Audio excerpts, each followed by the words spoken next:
Bom dia, boa tarde ou boa noite para você que está assistindo esse vídeo. O meu nome é Pedro e eu vim aqui hoje conversar um pouquinho mais com vocês acerca de Processo Civil 2. E antes de começar o vídeo, eu gostaria de dizer que eu não vou comentar sobre toda a matéria que foi passada para vocês até agora, entendeu? Eu vou pegar aqueles tópicos que eu considero mais importantes e que tem uma chance grande de cair na prova de vocês, tá certo? Então, sem mais delongas, vamos começar a conversar um pouquinho. Nosso primeiro tema é atos processuais. Então, para começar, a gente precisa conceituar o que é um ato processual. A gente vai entender como um ato processual toda aquela ação humana que visa criar, modificar ou extinguir determinado efeito processual e também serve para impulsionar o processo para frente. Então, vamos colocar isso aqui no papel primeiro? Com esse conceito, eu acho muito importante a gente ter ele em mente, porque para a gente não confundir conceito, a gente não confundir com fato processual. Enquanto o ato processual é uma ação humana, o fato processual, por sua vez, é por algum efeito da natureza, uma ação natural. Um exemplo que a gente pode colocar aqui é a morte de uma das partes no processo, certo? Então, quando a gente conceitua ato processual, a gente vai dizer que é toda ação humana que visa criar, modificar ou extinguir algum efeito processual. Beleza? Agora que a gente já tem o conceito definido, a gente pode separar os atos processuais para 3 grandes sujeitos que integram o processo, que são as partes, o juiz e o escrivão ou chefe de secretaria. Antes de falar deles, eu só quero falar um pouquinho acerca do negócio jurídico processual. Vocês vão encontrar ele lá no artigo 190 e 191 do Código de Processo. O negócio jurídico processual é um instituto em que as partes vão poder combinar entre si determinados procedimentos e até mesmo prazos que elas vão ter ao longo do processo, beleza? E eu acho importante que vocês leiam depois esses 2 artigos, tá? O 190 e o 191. Beleza? Então, dito isso, vamos lá para o nosso primeiro subtópico aqui, que são os atos da parte. Quem são os atos da parte, gente? O autor e o réu, né? Autores ou réis, se for litisconsórcio. Então, atos da parte. Os atos da parte a gente pode dividir em 2 grandes grupos. A gente tem, primeiramente, os atos de obtenção, que são divididos em atos de petição, atos de afirmação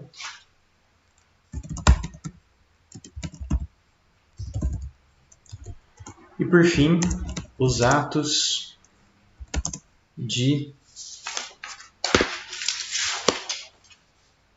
prova. O que são os atos de petição? Bom, gente, sempre que vocês lerem a palavra petição, vocês vão lembrar de pedido. Então, todos os atos de petição nada mais são que quando a parte vem pedir algo. Pedir alguma coisa dentro do processo. Os atos de afirmação é sempre que a parte vem agir materialmente no processo. Um exemplo que a gente pode dar aqui são quando ela paga as custas do processo. Ela está agindo de forma material, entendeu? Não está pedindo nada, ela está fazendo materialmente. Por fim, os atos de prova são todos aqueles atos que a parte vai ter no processo que visam retificar aquilo que ela está falando. Ou seja, ela vai comprovar as suas alegações, entendeu? Os atos de prova visam comprovar as suas alegações. Esses são os atos de obtenção. Atos de obtenção é sempre que a parte tiver uma pretensão, entendeu? Ela quer alguma coisa. Agora, por outro lado, nós temos os atos dispositivos. Que esses atos, sim, vão efetivamente criar, modificar ou até extinguir algum efeito processual aqui, como vocês vão ver.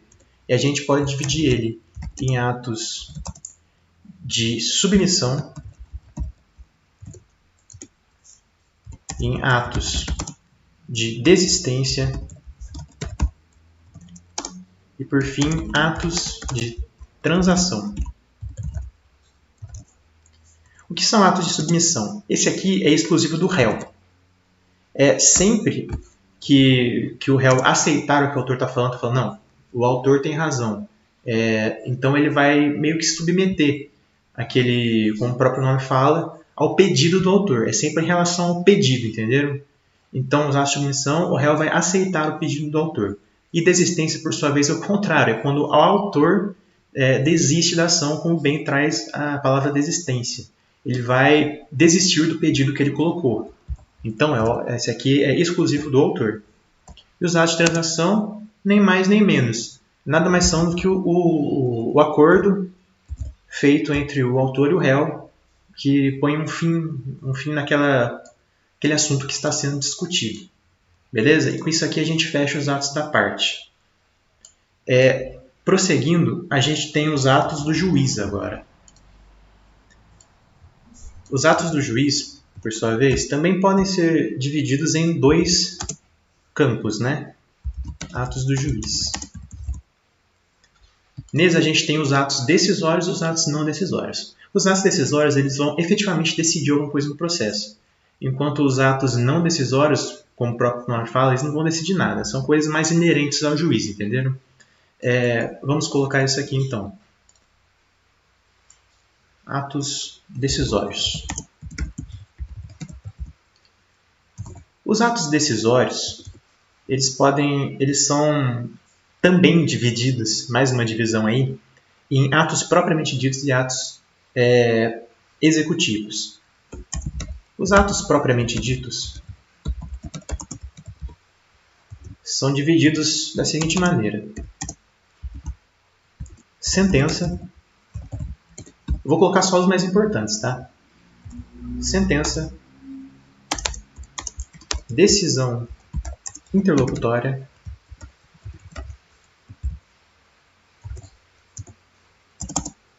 E os despachos. O que é uma sentença? Sentença é a decisão final do processo. É aquilo que vai encerrar o processo. É a última decisão. Enquanto, por sua vez, a decisão interlocutória são todas as outras decisões que não são as finais. Então a gente vê com o caráter meio residual das decisões interlocutórias aqui. Porque o que vai ser decisão interlocutória? Tudo aquilo que de fato decidir alguma coisa, mas que não é uma sentença. Entenderam? Decisões. Então a gente pode tirar o conceito até derivado disso.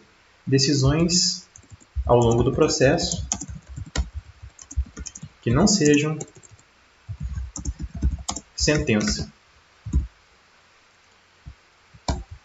Despacho é uma coisa um pouco diferente porque ela não tem nenhum caráter decisório, ela só vai fazer o processo para frente e é feito pelo juiz. Senão, o que é importante saber do despacho é que ela não decide nada e por isso não cabe nenhum recurso contra ela, certo? Então, despacho sem caráter decisório, não cabendo nenhum recurso. Não cabe nenhum recurso porque justamente ela não decide nada. Beleza? E por fim, dentro de atos decisórios, nós temos os atos de execução. Os atos de execução, que é importante que vocês lembrem um pouco lá em TGP, que eu acredito que vocês tenham visto, que existe uma fase cognitiva e uma fase executiva. Enquanto a fase cognitiva o juiz vai formar o seu conhecimento acerca do caso em questão, ele vai, na fase executória ele vai satisfazer quem ganhou naquela fase cognitiva. Como assim, Pedro? Teve um processo de conhecimento inteiro acerca de um processo sobre danos morais. No final, o juiz falou, não, realmente, tem danos morais aqui. A fase de execução serve para ele satisfazer o credor, ou seja, aquele que foi ganhador desse processo de danos morais vai procurar satisfazer seu objetivo, que é ganhar determinado valor a título de danos morais. Todos os atos do juiz que forem acerca disso vão ser satisfeitos através desses atos de execução. Beleza? Bom, e quanto aos atos não decisórios, como eu falei no começo, vão ser aqueles atos que não vão decidir nada no processo. São atos inerentes ao juiz, entenderam? Atos não decisórios. Aqui eles não vão decidir nada. Então, o que eu posso colocar para vocês é um exemplo. O que seria um exemplo de uma coisa inerente para o juiz? É presidir uma audiência. Beleza? Esses aqui são os pontos e as características importantes dos atos do juiz. E por fim, nós temos aqueles atos feitos pelo escrivão ou chefe de secretaria. 1.3. Atos do escrivão ou chefe de secretaria.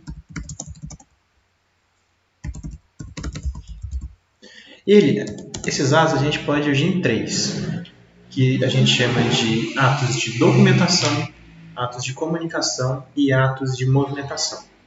Então, temos os atos. Deixa eu fazer em outro campo isso aqui.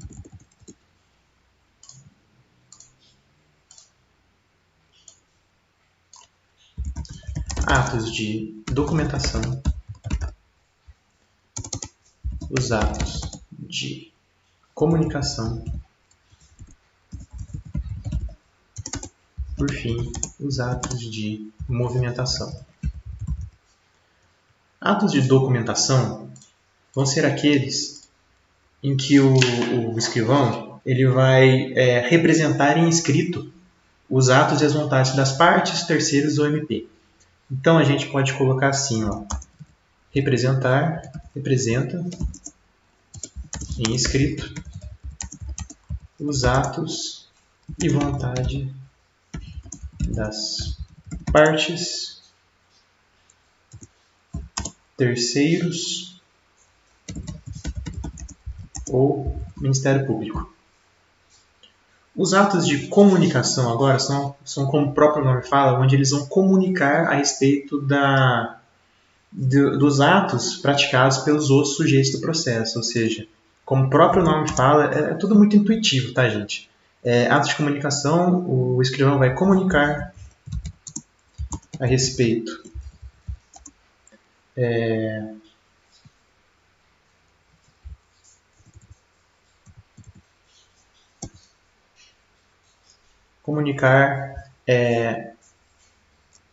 a ocorrência de atos dentro do processo.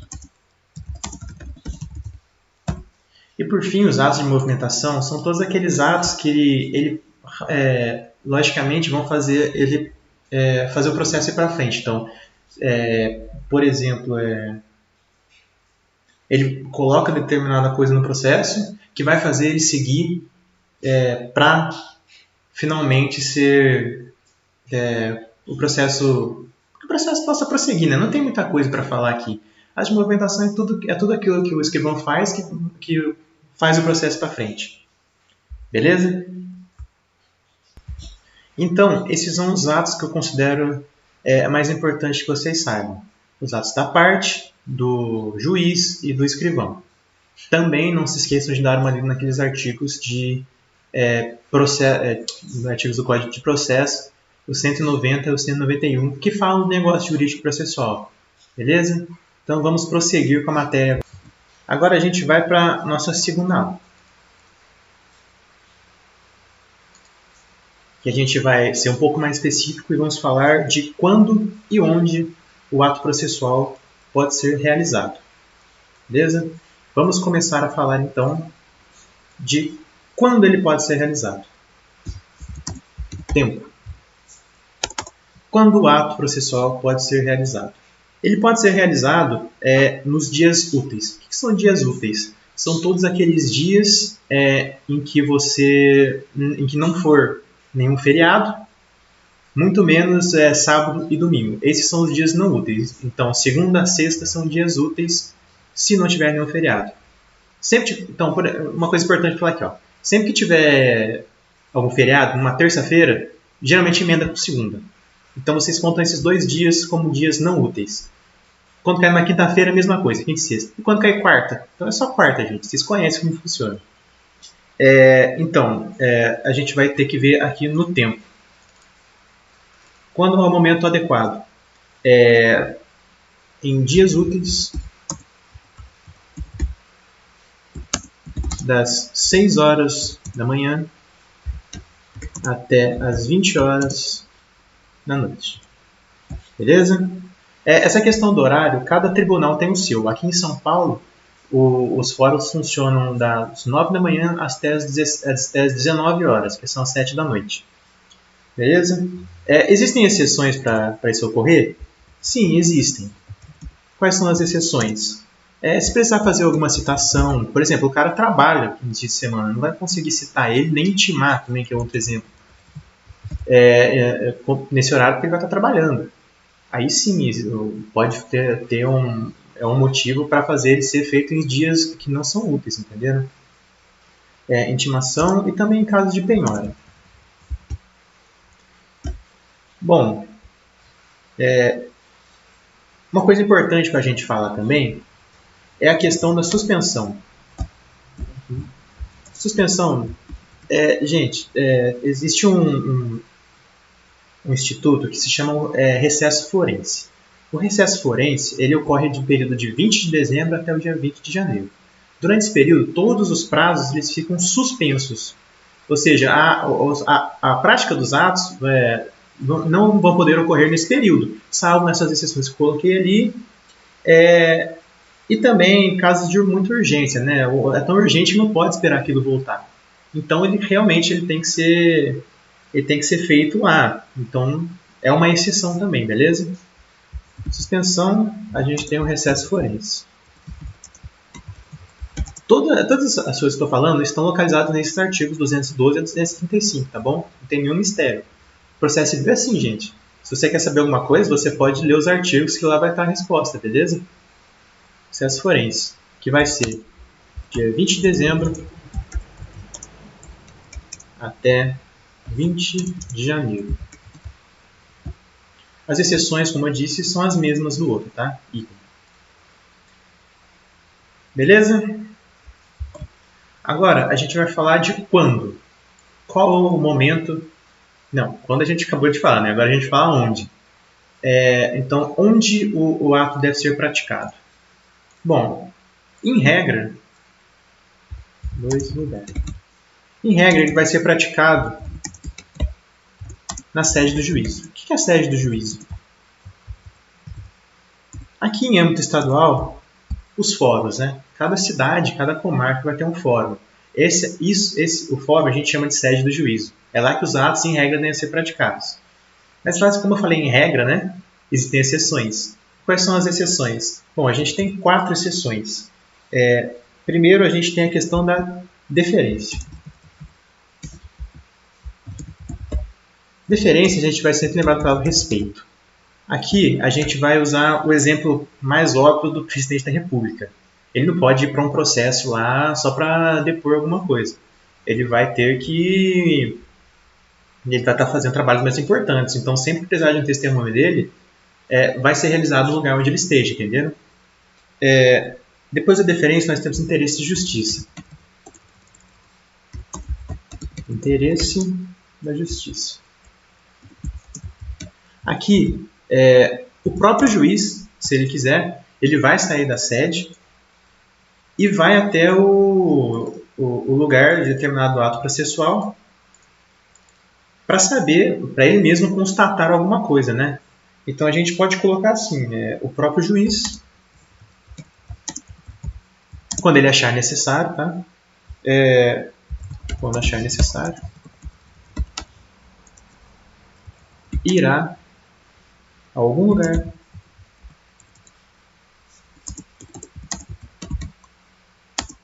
para constatar algo. Beleza? Depois nós temos a natureza do ato. Gente, aqui uma coisa que vai ser basicamente sempre, vão ser nesses casos, tá? Que vão ser nos casos de perícia. Nos casos de perícia, por exemplo, eu preciso ver se aquela casa que o pessoal está reclamando tem infiltração mesmo, que ele falou que não existia quando vendeu. Não tem outro jeito, a perícia vai ser feita naquela casa, não vai ser feita na sede do juiz, não tem jeito, entendeu? Então é bem fácil identificar isso daqui. Por fim, temos a questão do obstáculo. O obstáculo vai ser sempre aquela situação, por exemplo, é mais fácil ver com um exemplo. Eu tenho uma testemunha muito importante no meu processo, só que ela sofreu um acidente e está internada. Como é que eu vou fazer isso? Ela não tem condições de ir no fórum. Então, o que ela vai fazer? Alguém vai lá e vai colher o testemunho dela, entendeu? Então, aqui a gente pode colocar a questão da testemunha internada. Beleza, gente? E agora a gente vai entrar no tema mais importante dessa segunda aula aí, que é a questão dos prazos. Os prazos vai ser uma coisa que vocês vão lidar praticamente todo dia depois de que se formarem. Eles funcionam... Vamos conceituar primeiro? Acho melhor conceituar. Prazos é o lapso temporal. É o lapso temporal em que determinado ato deve ser praticado sob pena de preclusão. Então, a gente entende como prazo aquele período de tempo que tem para você praticar determinado ato. Geralmente ele é estipulado pelo juiz, tá? Mas pode estar previsto na lei, ou está na lei, ou o juiz decide, se não tiver. Outra questão importante para falar desse conceito, isso é a preclusão. Gente, o que é preclusão? Preclusão é a perda da possibilidade da prática daquele ato, entendeu? Eu vou colocar uma observação aqui. Preclusão, a perda da possibilidade da prática do ato. Ou seja, eu não cumpri aquele ato dentro do prazo permitido. Ele vai precluir, ou seja, eu não vou poder mais praticar ele. É basicamente isso assim como funciona a preclusão. Dentro de prazos ainda, a gente pode colocar duas classificações. São os prazos próprios e os prazos impróprios.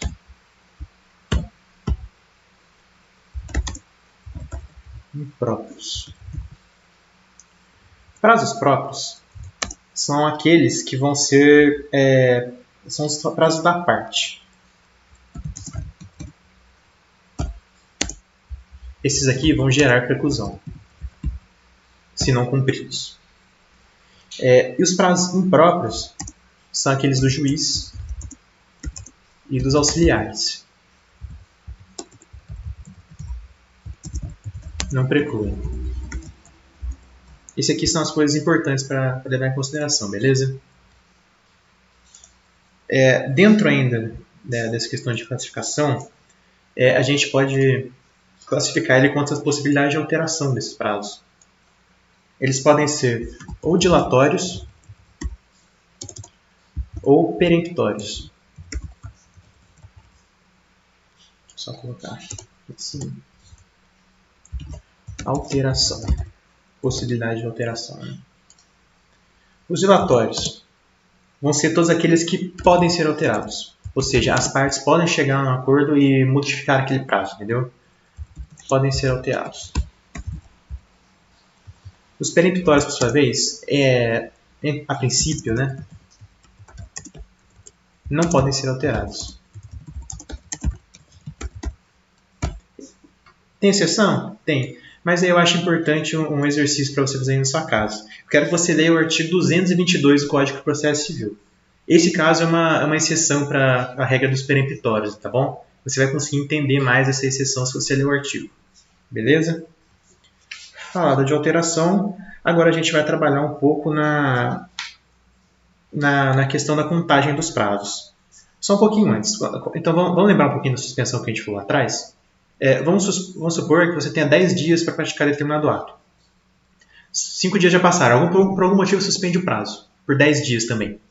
Então você cumpriu 5 dias, parou aqui, suspendeu, passou mais 10 dias, esses 10 dias que foram estipulados, e voltou aqui. Quando volta, ele volta do 6º dia, tá? Esses 10 dias não contam. Você fez 5 dias, começa do 6º e você vai ter até o 10º, entendeu? Parou no 5º, 10 dias, voltando no 10º. Beleza? É assim que se conta os prazos em suspensão. Agora, vamos entrar num assunto importante aqui, que é a contagem do prazo.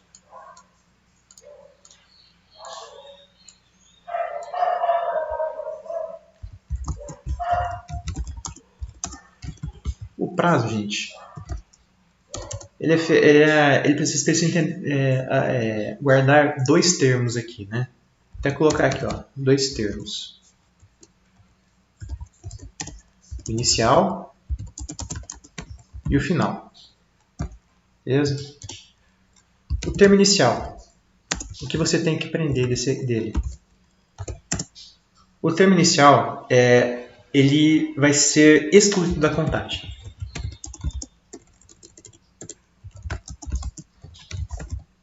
Quando a gente for contar os prazos, a gente vai ver que vai achar o prazo inicial, né, o termo inicial, e a gente vai excluir ele e vai começar a contar do próximo dia. Quando que eu sei qual que é o dia do começo? Aí você vai, de novo, olhar o seu código, né, porque são vários exemplos que existem, mas você vai lá no artigo 231, lá vai estar falando direitinho quando é o dia de começo. Em regra, é no dia da juntada nos autos da intimação. Mas, nos casos de processo eletrônico, 2 termos que também você precisa saber. O dia do início vai ser sempre o dia posterior ao dia da publicação. Então, o que é o dia da publicação? O dia da publicação é o dia útil posterior da disponibilização. Ou seja, tem a disponibilização, no dia seguinte é o dia da publicação, esse é o termo inicial. Você exclui ele e começa a contar do próximo dia. Entenderam? É praticamente isso. É muito importante que você saiba isso. Você sempre vai excluir o primeiro dia e depois vai continuar do próximo seguinte. Sempre em dias úteis, né, gente? Lembra que a gente falou em cima, sempre em dias úteis. Beleza. Também a gente tem que falar do termo final. O termo final, ele vai entrar na contagem, tá? Não vai ser excluído nem nada. Ele vai ser, até o final, ele vai definir o último dia. Esse último dia entra na contagem também, tá? Então, no último dia ainda vale, você está dentro do prazo. Passado esse dia, não está mais dentro do prazo. Você vai precluir o seu direito para fazer aquele ato, entendeu? E creio que de ato, o mais importante é isso, gente. E eu trouxe até um exemplo aqui para a gente fazer, para a gente ver como se conta os prazos. Eu vou até abrir aqui, ó. Eu coloquei um exemplo pequeno aqui, ó, bem simples, mas é para vocês entenderem como funciona. O juiz determinou a intimação do autor para que se manifestasse nos autos no prazo de 10 dias. A decisão foi disponibilizada no dia 13 de abril. Qual o termo final? Então, gente, para a gente saber qual que é o termo final, primeiro a gente tem que saber o termo inicial. Quando é o termo inicial? Aqui, ó. Foi disponibilizado no dia 13 de abril. Aqui, ó, 13 de abril foi numa segunda-feira. Mas lembra que eu disse para vocês que o dia do começo vai ser no dia posterior a esse, que vai ser o dia da publicação? Então, se aqui for o dia de disponibilização, a publicação foi no dia 14. Se for no dia 14, esse aqui vai ser o termo inicial da gente. Termo inicial. E o termo inicial, o que acontece com ele? Ele é excluído. Então, você vai passar um x aqui e vai começar a contar a partir daqui, ó. 1, 2, 3, sábado e domingo não conta. Opa, feriado, 4, 5, 6, 7, 8, 9, 10. Por que eu falei opa aqui? Porque lembra que eu falei para vocês que em caso de feriado na terça-feira vai emendar geralmente com segunda? Então a gente não conta aqueles dois, a gente começa depois desse dia. Por isso que eu tirei eles. Então a gente vai ver que o termo final é o dia 30. Então, vocês viram, entenderam como funciona? Vocês pulam sábados e domingos, e quando for feriado, se for numa terça-feira ou se for numa quinta-feira, sempre vai emendar com segunda ou sexta. Então, a partir do termo inicial, a gente conseguiu achar o termo final, que vai ser no dia 30 de abril. Beleza? E por fim, gente, só voltando um pouco para lá, eu gostaria de falar com vocês a respeito da questão de litisconsórcio. Não vou colocar que é importante.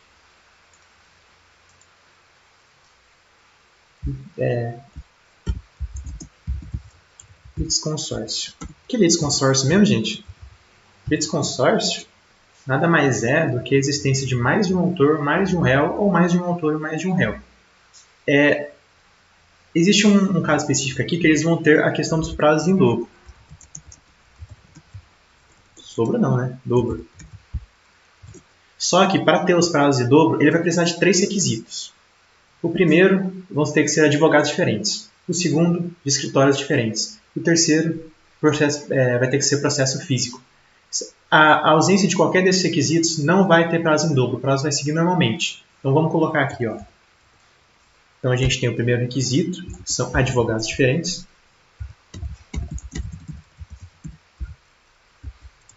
O segundo, de escritórios diferentes.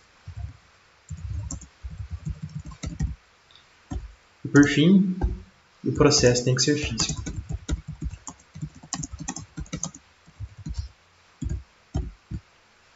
Existe mais alguma hipótese de prazo em dobro que o Código prevê? Sim. Sempre que existir o Ministério Público, Defensoria Pública ou alguma fazenda pública, os prazos são em dobro.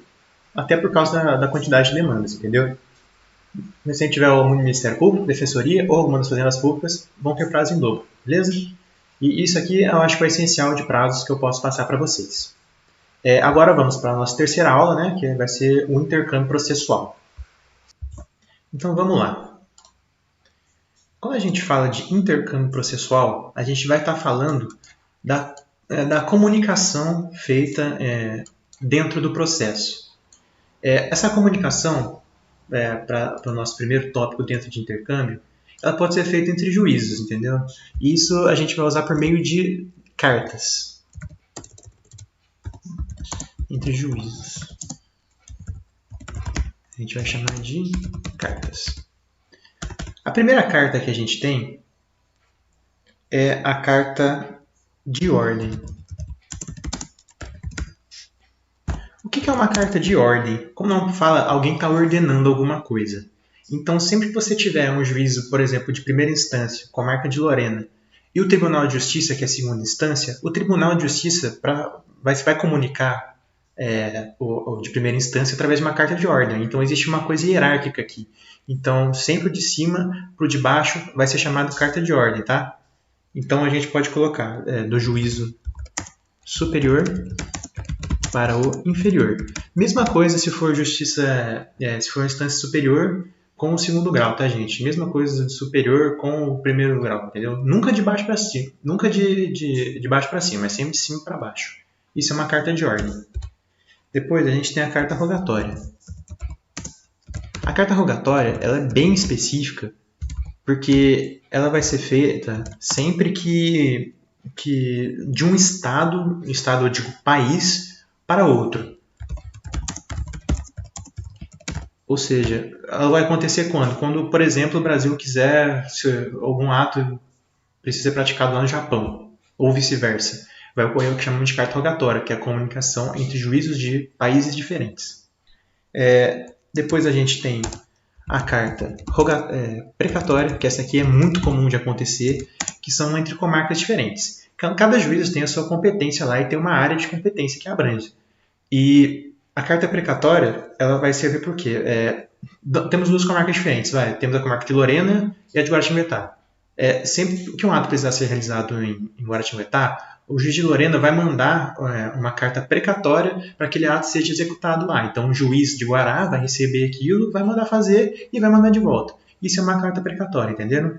Então, aqui vai ser entre juízos do mesmo grau hierárquico.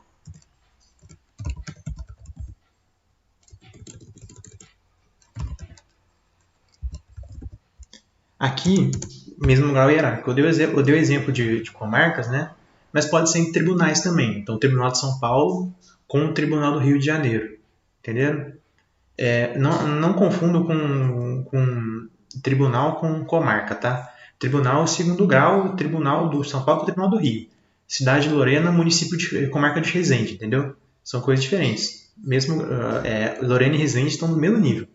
Agora, Lorena com o Tribunal do Rio, nada a ver, entendeu?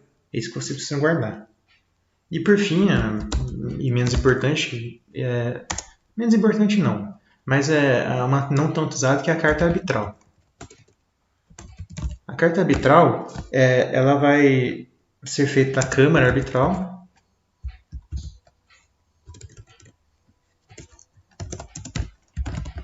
A Câmara Arbitral para o Judiciário. Arbitragem, gente, é aquilo que a gente faz extrajudicialmente, né? É um acordo feito fora do juízo. E quando eles acordam, eles buscam homologar esse acordo que foi feito. Então, eles mandam até o judiciário para justamente homologar isso. Judiciário. Beleza? Falando sobre as cartas, que são instrumentos importantes, a gente fala de dois institutos de muita importância dentro do processo civil, que são as citações e as intimações.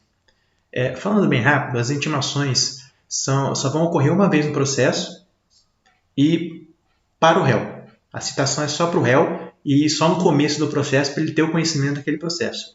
Enquanto as intimações elas podem ser feitas em qualquer momento do processo. Mas vamos colocar isso aqui para vocês entenderem isso melhor.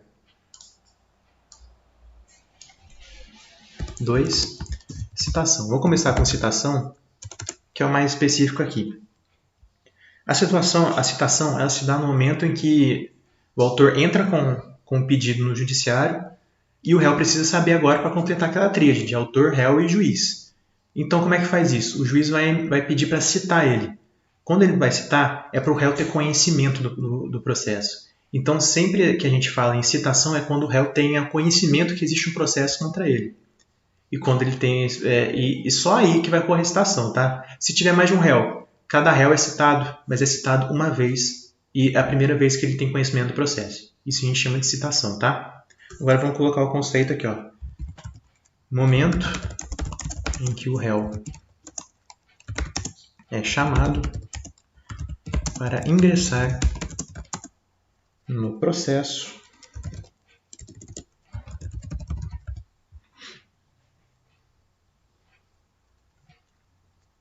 isso aqui.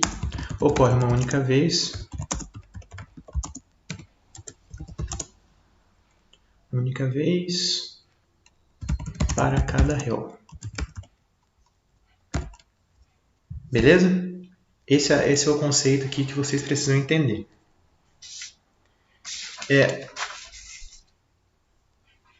Agora vamos ver um pouquinho de... Vamos falar de intimação primeiro, porque depois a gente fala de como se faz a citação e a intimação, porque são basicamente os mesmos. 3. Intimação. O que é intimação? Como eu falei, a citação ocorre uma vez, mas a intimação ela tem uma finalidade parecida com a citação, que é dar conhecimento de alguma coisa. Mas a intimação ela vai dar conhecimento sobre um ato processual, entendeu? E pode ser voltada para qualquer sujeito do processo. Ela pode ser para o réu também pode, mas pode ser para o autor. Pode ser para um terceiro, pode ser para o MP, entenderam? Enquanto a citação é só para o réu e ocorre uma vez, a citação pode ocorrer mais de uma vez e para qualquer sujeito do processo. E importante salientar também que ela vai ser feita por um advogado, exceto nos casos em que o autor precisar fazer alguma coisa ele mesmo. Aí vai ser intimado pessoalmente o autor. Mas, em regra, a intimação se dá pelo advogado da parte. Entendeu? Então, vamos colocar isso aqui. Pode ocorrer mais de uma vez para qualquer sujeito do processo. Beleza? Agora vamos falar um pouquinho de como a citação e a intimação podem ser feitas. A regra no Brasil é que a intimação e citação vão ser feitas pela carta R. O que é a carta R? É o que você envia pelo correio. Você envia pelo correio e lá vai ter você recebe e vai ter um documento chamado aviso de recebimento, que é o AR. Você vai assinar aquilo lá, e a partir do momento que você assinar aquilo vai ao processo. Quando é encartado no processo, começa a correr os prazos para você, entendeu? Então, modos. A gente tem a regra, né? Correio, que é o AR. A gente tem como regra.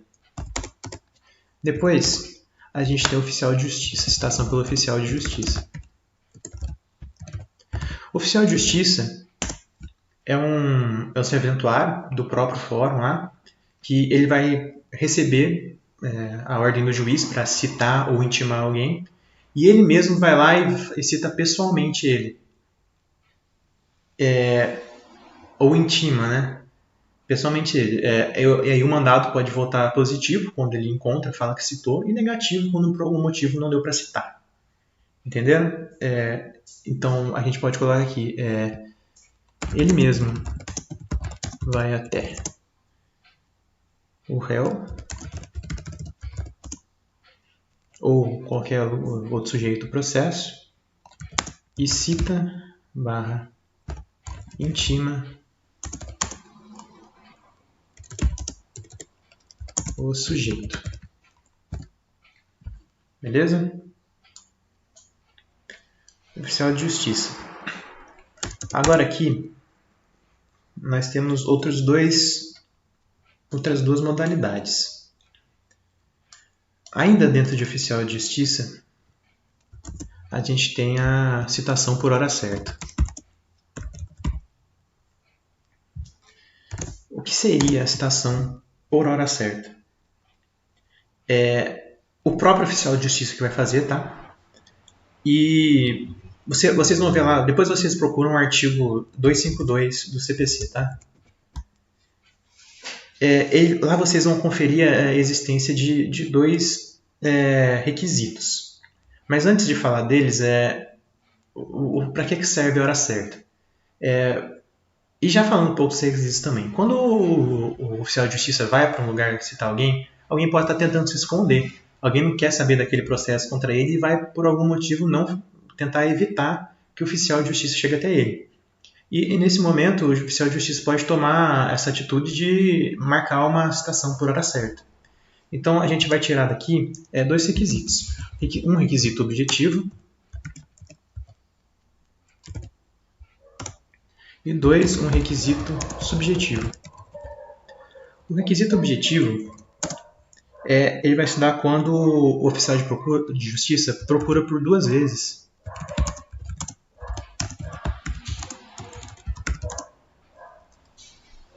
a pessoa, entendeu? E o requisito subjetivo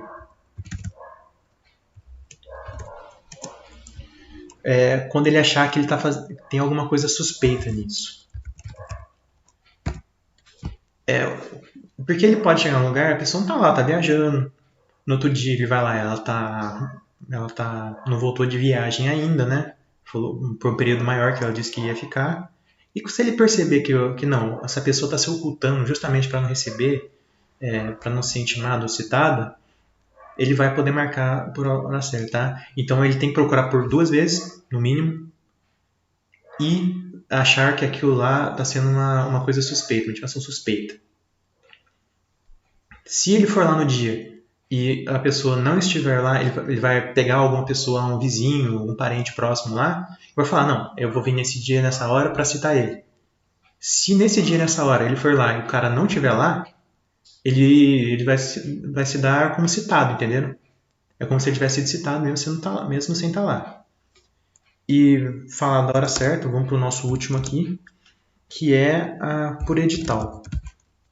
Edital, quando o sujeito estiver no que a gente chama de lins, né, que é lugar incerto e não sabido, você pode poder citar por edital, se esgotadas todas as outras formas de citação.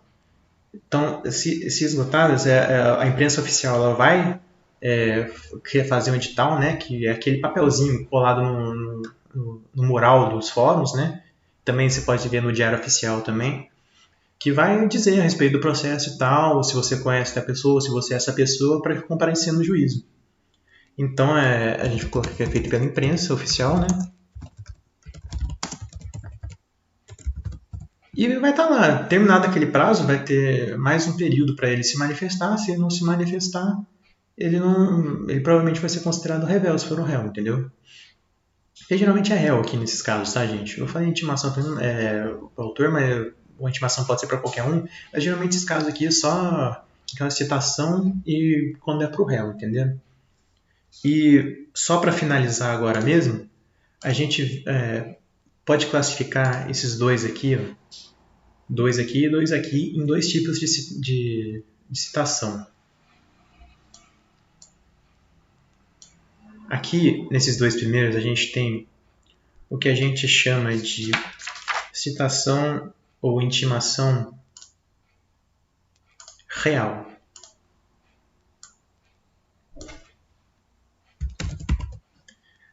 Quando ela é real, quando a pessoa de fato foi comunicada, né?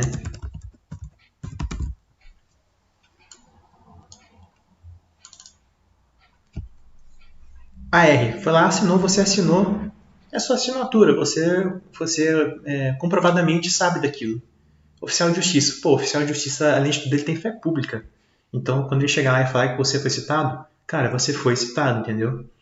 E por isso ela é considerada real também, quando a pessoa que deve ser comunicada de fato foi. E essa daqui de baixo, esses dois últimos aqui, são consideradas as comunicações fictas. Quando não se tem certeza de que a pessoa foi comunicada.